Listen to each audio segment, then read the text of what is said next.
My son sat across from me and said I couldn't live alone anymore. I smiled as if I didn't hear him, but I heard every word. I had already moved my money the week before.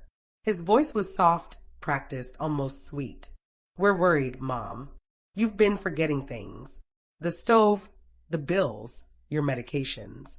He paused, watching for a crack in my face. I kept my eyes steady, my hands folded. They thought they were clever, rehearsed in their roles. My daughter-in-law chimed in next, her hand reaching across the table to pat mine. It's not safe anymore.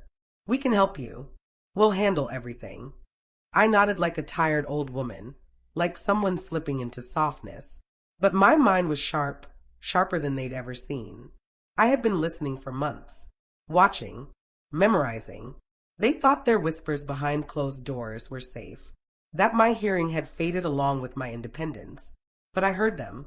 Every conversation about my house, my accounts, my will, every plan disguised as concern. I let them believe they were guiding me toward their plan. I cooked them dinner while they plotted. I smiled at birthdays while they whispered in hallways. I answered their questions with just enough confusion to comfort their assumptions. They mistook my quiet for weakness.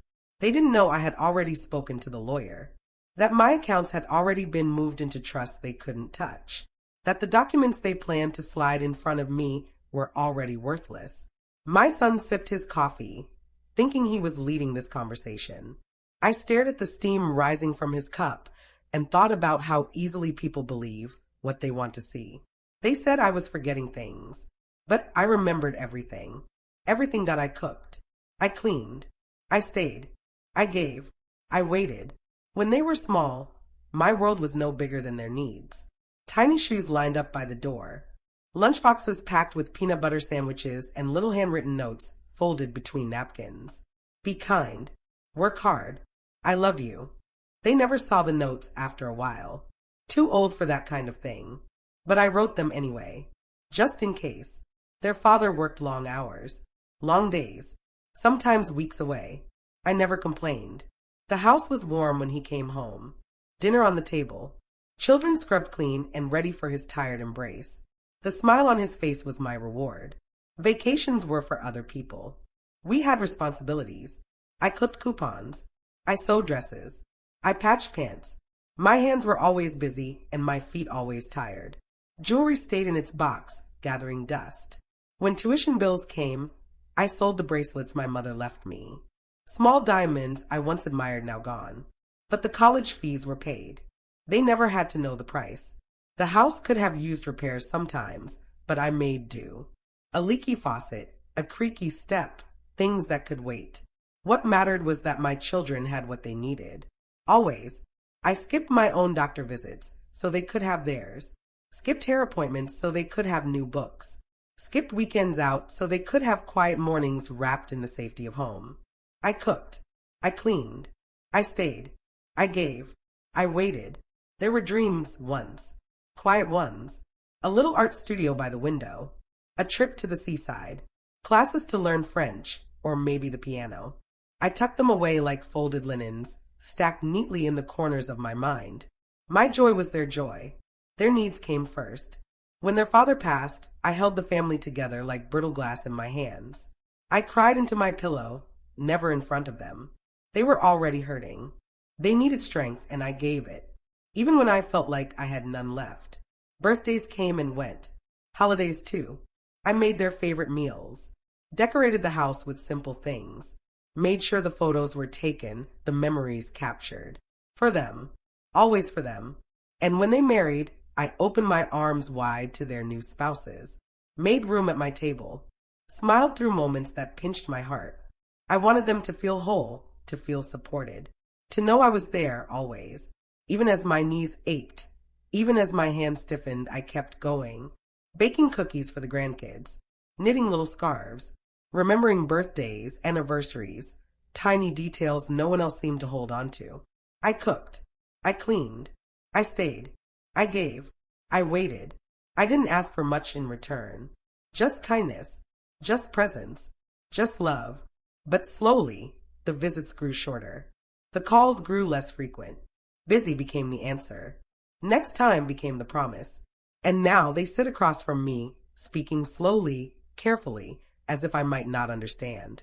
As if the woman who held them through fevers and fears has slipped away into someone else. As if I'm fragile glass again, but this time they don't want to hold me. They want to pack me away. Their voices carry a coldness I never expected. Words coated in sugar, but sharp underneath. You've done enough, Mom. Let us take care of things now. They speak to me like I'm a burden. Like I was never the foundation they stood on. I cooked. I cleaned. I stayed. I gave. I waited.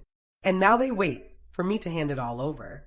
For me to nod and accept the plan they've quietly made. But they don't know me as well as they think. Not anymore. It started so softly I almost missed it. A slow pulling away, like a loose thread unraveling from a favorite sweater. Not torn, not obvious, just quietly coming undone. The visits grew shorter. They used to linger, sit at the kitchen table long after dinner, sipping coffee while the grandkids played in the living room. But lately, there was always somewhere else to be. A meeting, a practice, a project at work. They smiled and kissed my cheek, but glanced at their watches more often. Phone calls came less, too. Once every few days, then once a week. Sometimes a whole week would pass. And when the phone did ring, the conversations felt thinner. Like they were ticking something off a list. Just checking in, Mom. They stopped looking me fully in the eye. Their gazes drifted, toward the floor, toward the clock, toward anything but me. My son especially. The same boy who once clung to my skirts now couldn't seem to meet my eyes for more than a few seconds. At first, I told myself it was nothing. Everyone gets busy. Families grow, stretch, shift. That's what happens. Then came the questions. Do you still remember your passwords, Mom? My son asked it lightly, like it was nothing. We should probably write them down, just in case. Just in case. We were talking, my daughter-in-law added gently, and thought it might be smart to get your accounts organized. You know, make sure everything's in place. I smiled and nodded. I always nodded. They started offering to handle things I had always done myself. Pay the bills, order groceries, schedule appointments. It's easier for you, Mom. Less for you to worry about. Less for me, more for them. But I didn't say that. Sometimes I misplaced small things, a letter, my reading glasses, a recipe card, and they were quick to notice. See, this is why we're concerned. Their voices were soft, patient, rehearsed, like they had practiced the lines before arriving. We're just worried about you, Mom. I cooked dinner one Sunday, my famous pot roast. They barely touched their plates. My grandson scrolled on his phone, eyes glazed. My son whispered something to his wife when they thought I wasn't listening. She nodded. I stirred my gravy slowly, pretending not to notice. The house felt colder when they left. Quieter. I stood by the window long after their car pulled away, watching the empty street. Maybe they were just busy. Maybe I was just being silly. That's what I told myself. Again and again. They began speaking to each other in hushed voices when I left the room. I heard them. Not always the words, but the tones. Heavy. Secretive. I walked into the living room one afternoon to find them flipping through my file drawer. Smiling. They said they were looking for a family photo album. My albums were kept on the bookshelf, not in my files. But I nodded, smiled, as if I believed them. Mom, my son said gently later that night, you know, maybe we should talk about the future. About making sure everything's taken care of if something ever happens. Something.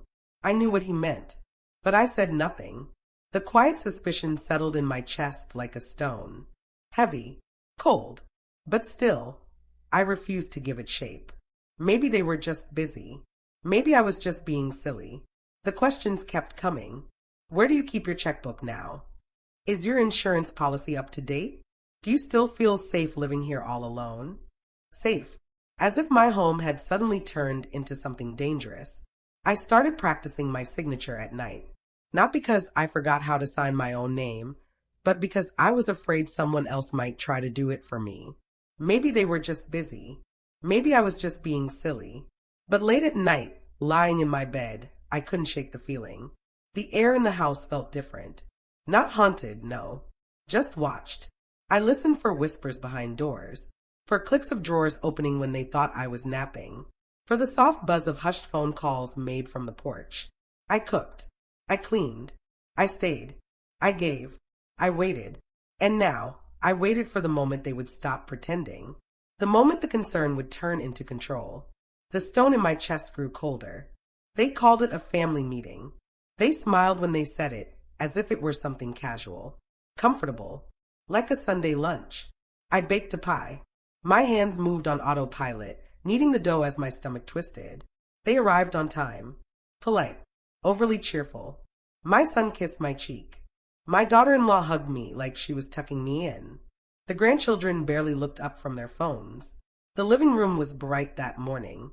Sunlight poured through the windows, touching every corner of the home I built. My home. The place where scraped knees were bandaged, where birthdays were sung, where my husband's laughter still lived in the corners. We sat down together and they began. Mom, my son started gently, his hands folded like a schoolboy rehearsing lines. We've been thinking a lot about your safety, about your well-being. My daughter-in-law nodded, her voice syrupy. We know how hard you've worked. You deserve to rest now. Let us help. From the corner of the coffee table, they slid the stack of papers toward me. Thick, heavy pages bound neatly in a folder. These will just make things easier, he said softly. Power of attorney. Some financial authorizations. Nothing complicated. Just protection. For you. I looked down at the pages. My name printed in bold letters. Legal terms swimming across the paper like a cold current. My heart pounded, but I kept my face soft. Quiet.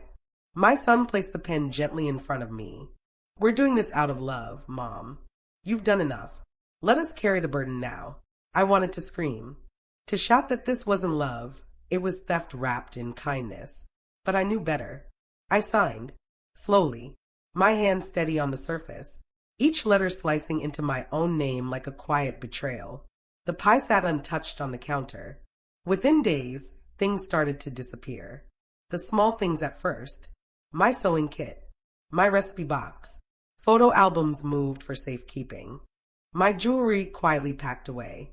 I watched them pack my husband's chair, the one where he read the newspaper every morning. It's too bulky, Mom. We'll store it safely.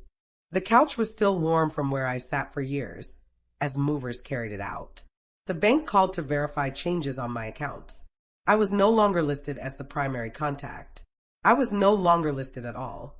Bills stopped arriving, because someone else was paying them now, making decisions now, for my benefit. Strangers arrived with clipboards and kind smiles. Social workers, facility coordinators, medical staff, each one patting my hand, speaking softly, as if I were already halfway gone. We just want you safe, Mrs. Collins. Safe. They brought me to the facility one bright morning. The drive was short but endless. My son kept reassuring me, his words gentle but firm. My daughter-in-law handled the paperwork, her voice bright and crisp as she chatted with the intake nurse. The room was small, clean, generic. Plastic flowers sat on the nightstand, a schedule taped to the wall. Breakfast at 7, bingo at 10, medications at noon. They called it independent living, though everything about it whispered dependence. Just for a little while, Mom, until we know you're okay. I nodded again. The nod had become my armor, my silence my only protest.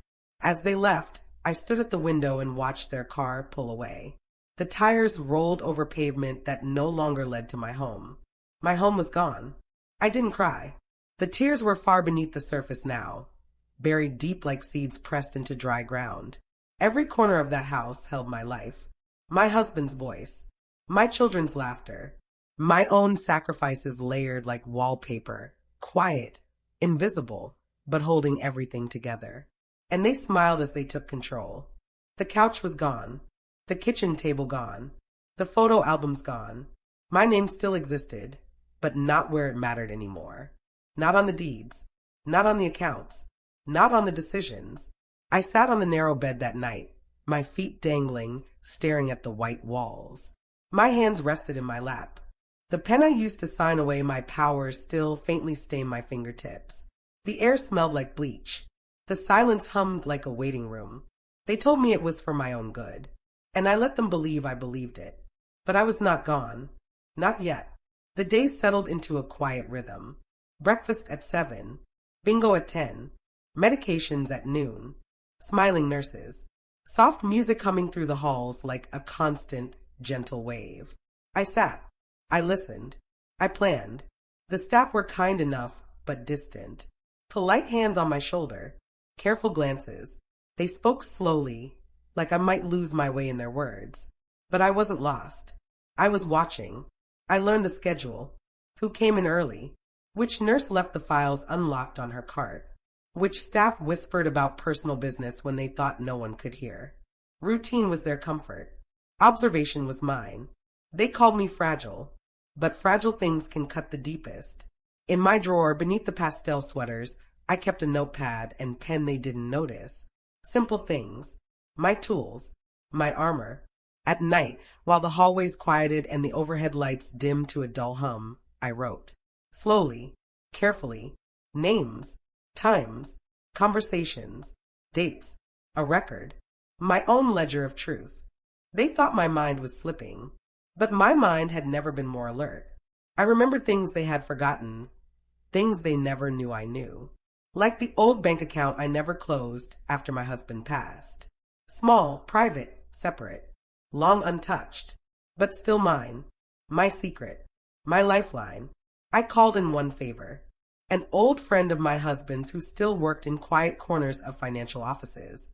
Discreet, trustworthy. I asked only what I needed. He understood without questions. The account was intact, untouched, ready. I wrote everything.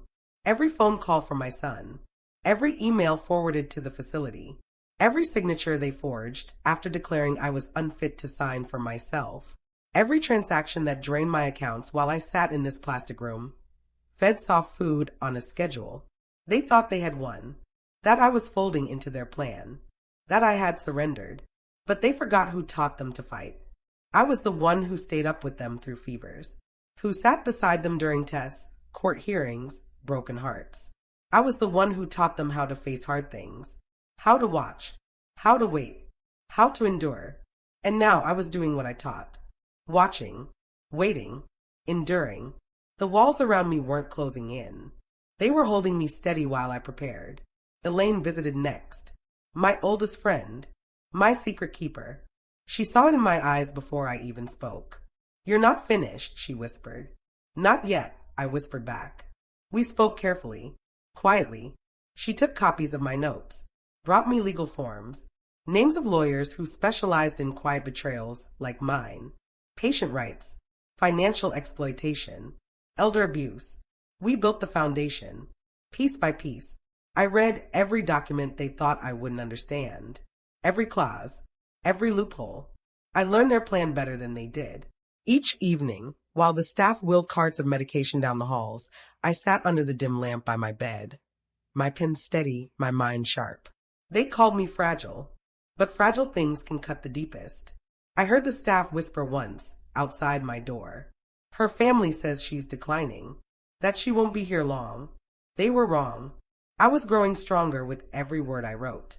They forgot that silence can be a weapon, that quiet people often hold the sharpest knives. I sat. I listened. I planned. They thought I was fading, but I was sharpening. They forgot I had friends. Elaine introduced me to Gloria. Calm, sharp, the kind of woman who spoke softly but never stumbled over her words. She came to see me one afternoon, sitting across from me in the visiting room, hands folded neatly on the table. She didn't speak down to me. She spoke to me. "You've built quite a record," she said, tapping my notebook gently. "Most people don't come in this prepared." "They thought I wouldn't notice," I replied. "They thought I wouldn't remember." She nodded once. They were wrong. The process began quietly. Letters filed, forms submitted, guardianship challenged. Gloria requested new medical evaluations, independent, unbiased, away from the family's chosen doctors who had so eagerly whispered about my decline. The tests were simple. Memory, reasoning, clarity. I answered every question, recited every series, solved every puzzle. The doctors nodded, their pens scratching across pages. She's fully competent, they wrote. Gloria moved swiftly, each legal step precise and calm. My private accounts, hidden and untouched for years, were accessed again. Funds secured, safe from the hands that tried to siphon them away. The house title was reviewed. Property transfers frozen. The forged documents exposed for what they were. Fraud, coercion, abuse of power. Court hearings followed, but I didn't tremble. I wore my best dress, the one my husband always liked. The judge read through the documents, page after page of evidence carefully collected. My son sat at the opposite table, stiff, pale. My daughter-in-law clenched her jaw, her eyes darting anywhere but toward me. Gloria spoke clearly, professionally. She didn't need theatrics. The facts were louder than any raised voice. The judge's ruling was simple. Guardianship revoked. Power of attorney rescinded. Financial control returned. Property rights restored. They lost everything they thought they had taken. When it was over, I stood up, my legs steady, my head high. Outside the courtroom, the air smelled different. Crisp, clean, like freedom. 2 days later, I packed my things. The staff at the facility offered polite smiles, unsure of what to say. Some whispered to each other as I passed. I let them whisper. Elaine waited at the curb. The taxi door opened. My suitcase beside me, small but enough. I paused for a moment at the front doors. The sun warmed my face. The breeze tugged at my scarf. I stood there, breathing deeply. I left that building with one suitcase and my name back in my own hands. The drive home was quiet. The roads familiar, yet brighter somehow. The trees still swayed. The sidewalk still held the same cracks. My house sat at the end of the street, waiting for me like an old friend. The for sale sign was gone. My garden had grown a little wild, but the roots were strong like me. The key fit smoothly into the lock. My door opened wide. The air inside smelled like possibility, like beginning again. They forgot I had friends, but I remembered who I was. No yelling, just quiet moves. Once I had my name back, I moved quickly, quietly. The house, the accounts, the property, all mine again. But I didn't want to live in walls stained by betrayal. So I sold it. All of it.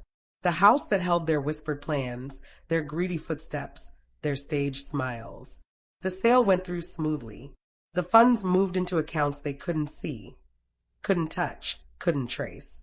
Trust set up in my name, in organizations that help people like me, people they tried to break, the charities they mocked, the causes they dismissed. My lawyer handled the last part, the final legal notice delivered to their doors. A simple envelope, official, cold. The estate closed. No inheritance. No second chances. No loopholes left. Then, for the first time in months, I picked up the phone. I left one message. My voice steady, my tone light. You won't be hearing from me again. That was all. No threats. No explanations. No anger.